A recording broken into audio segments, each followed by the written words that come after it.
अस्सलाम वालेकुम my dear friends, मैं हूं आपका होस्ट, आपका दोस्त सरफराज तैमूर एंड वेलकम करता हूं आपको सरफराज तैमूर एंटरटेनमेंट चैनल पे, यानी कि SJ एंटरटेनमेंट चैनल पर। फ्रेंड्स, आज जो है मैं आपको बताऊंगा कि ओजरी कैसे बनाते हैं। हमारे घर वाले ओजरी बना रहे हैं, तो चलें उनको देखते हैं। उन्होंने सफाई वगैरह कर ली है, तो मैं आपको दिखाता हूँ कि क्या कर रहे हैं। ठीक है, तो चलें अभी अंदर चल के दिखाता हूँ।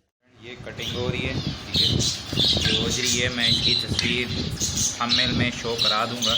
अब ये कट गई है तो काफ़ी हो गई है, इससे काफ़ी यानी कि साफ़ की है। भी स्मेल आ रही है, जैसे झींगे की स्मेल आती है, तो ओजरी की भी स्मेल आती है। तो ठीक है, ये अभी ये कट रही है।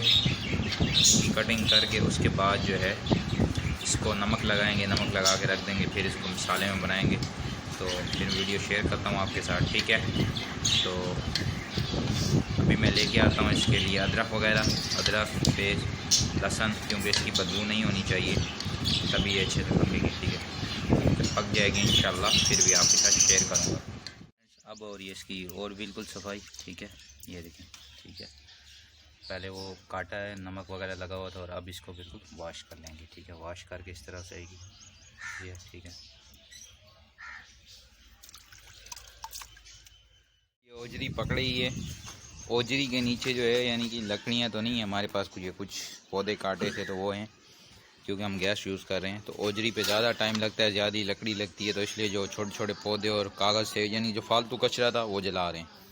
ठीक है, गत्ते हैं, ठीक है, ये जला रहे हैं। इससे ओजरी भी पक जाएगी, यानी कि पक क्या जाएगी, वो नरम हो जाएगी। फिर उसको जो मसाला दुंगारी होगी, तड़का तड़का जो होगा वो अंदर गैस पे लगा लेंगे। ठीक है फ्रेंड, जब ओजरी बन रही थी तो ये देखें माशाल्लाह से उसके अंदर बॉयल होते वक्त उसमें अदरक लहसुन का पेस्ट था और अदरक भी थी। ठीक है, तो बॉयल होने के बाद उसको तड़का लगा लिया गया मिसाले का, मिसाला बना के उसमें टमाटर मिर्चें डाल के उसको तड़का लगाया। माशाल्लाह फाइनली हमारी ओजरी तैयार है। तो बिस्मिल्लाह करता हूँ जनाब, नहीं तो आए आप भी हमारे साथ स्टार्ट करें।